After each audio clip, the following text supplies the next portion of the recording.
Welcome to our channel columns collection. آج کی اس video میں اور یہ مقبول جان صاحب کا جو کالم آپ کے سامنے پیش کریں گے، اس کا عنوان ہے پاکستان کا مطلب کیا۔ پاکستان کی 75 سالہ تاریخ میں اتنی بڑی عوامی سطح پر پاکستان کا مطلب کیا، لا الہ الا اللہ اور تیرا میرا رشتہ کیا، لا الہ الا اللہ جیسے نعرے پہلی دفعہ عمران خان کی عوامی اجتماعات میں بلند ہوئے ہیں۔ کسی بڑے مقبول لیڈر یا کسی بڑی عوامی تحریک میں پاکستان کا مطلب کیا والا نعرہ قومی سطح پر اتنی مقبولیت کے ساتھ کبھی نہیں لگایا گیا۔ آخری دفعہ یہ نعرہ علامہ خادم حسین رضوی کی تحریک لبیک میں بلند ہوا، مگر ان کی ریلیاں بھی تمام مسالک، تمام مکاتب فکر، یہاں تک کہ اس ملک کے تمام طبقات کی نمائندگی اس طرح نہیں کرتی تھیں۔ لیکن تحریک لبیک کے نعروں میں جوش و ولولہ ایک غالب حقیقت تھی۔ تحریک لبیک سے پہلے اس نعرے کے تمام تر حقوق ملکیت جماعت اسلامی نے لے رکھے تھے، اور اسلامی جمعیت طلبہ اپنے عروج میں یہ نعرہ یونیورسٹیوں، کالجوں اور تعلیمی اداروں میں لگاتی تھی۔ جمعیت کے نوجوان بھی اس نعرے کو اتنا زیادہ نہیں لگاتے تھے، بلکہ ان کا مخصوص نعرہ انقلاب، انقلاب، اسلامی انقلاب تھا۔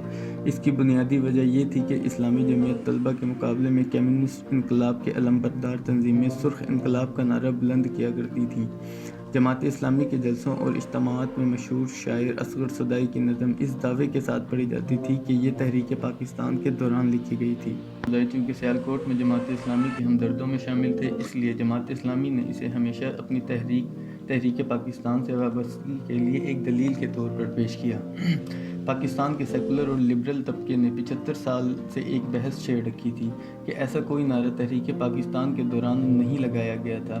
یہ الگ بات ہے کہ علامہ محمد اسد کے وہ مضامین جو 1946 میں ان کے رسالے عرفات میں چھپے، جن میں پاکستان کے نظریے کے بارے میں گفتگو کی گئی تھی، ان کا عنوان ہی یہ تھا، وٹ پاکستان مین، یعنی پاکستان کا مطلب کیا، اور مضمون کے آخر میں وہ لا الہ الا اللہ لکھتے تھے۔ قائد اعظم کی تقریروں میں ایک اسلامی مملکت کا خواب اور شرعیہ قوانین کے نفاذ کی بازگشت کے باوجود سیکولر طبقہ یہی کہتا رہا کہ دکھاؤ کہ تحریک پاکستان میں عوامی سطح پر کبھی پاکستان کا مطلب کیا والا نعرہ بلند ہوا۔ قیام پاکستان کے بعد جتنی بھی عوامی تحریکیں چلی یا جتنی بھی سیاسی پارٹیاں عوام میں مقبول ہو کر مسند اقتدار تک پہنچی، کہیں بھی اور کبھی بھی اس نعرے کی گونج اس قدر زور و شور سے نظر نہیں آئی۔ سب سے پہلی تحریک 1953 کی تھی، جو قادیانیوں کے خلاف علماء نے شروع کی تھی۔ چونکہ یہ تحریک خالصتاً ختم نبوت کے لیے تھی، اس لیے اس میں نفاذ شریعت اور نظریہ پاکستان کی بحث بالکل نہ چھیڑی گئی، جبکہ حکومتی سطح پر جسٹس منیر نے اپنی انکوائری رپورٹ میں پاکستان کے اسلامی تشخص کی نفی کرنے کے لیے قائد اعظم کے فرمودات میں تحریف کر کے یہ ثابت کرنے کی کوشش کی کہ پاکستان کا مطلب کیا، لا الہ الا اللہ نام کا کوئی نعرہ یا تصور تحریک پاکستان میں موجود ہی نہیں تھا۔ دوسری بڑی تحریک ایوب خان کے مارشل لا کے خلاف تھی، جو محترمہ فاطمہ جناح کے الیکشنوں میں شکست سے شروع ہوئی۔ یہ تحریک بھی خالصتاً مارشل لا کے خاتمے کے نعروں تک محدود تھی۔ یہی وجہ ہے کہ جماعت اسلامی، جمعیت علماء اسلام جیسی مذہبی جماعتوں نے بھی کبھی اس تحریک کا رخ نفاذ شریعت کی طرف موڑنے کی کوشش نہیں کی، بلکہ اس تحریک میں کمیونسٹ، ملحد اور سیکولر پارٹیوں کا کٹر اسلامی جماعتوں کے ساتھ ایک حیرت انگیز ملاپ تھا۔ اسی تحریک کو آخر میں ذوالفقار علی بھٹو کی شخصیت نے اچک لیا۔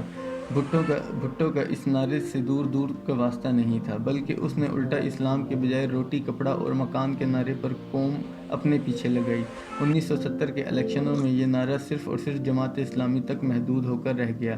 یوں شوکت اسلام منانے سے لے کر الیکشن ہارنے تک صرف جماعت اسلامی ہی اس نعرے کی امین رہی، جبکہ جمعیت علماء اسلام تو قوم پرست نیشنل عوامی پارٹی کے ساتھ مدغم تھی، اور پاکستان کی بانی جماعت مسلم لیگ اور دیگر جماعتیں بھی صرف جمہوری جدوجہد کے سفر پر تھیں۔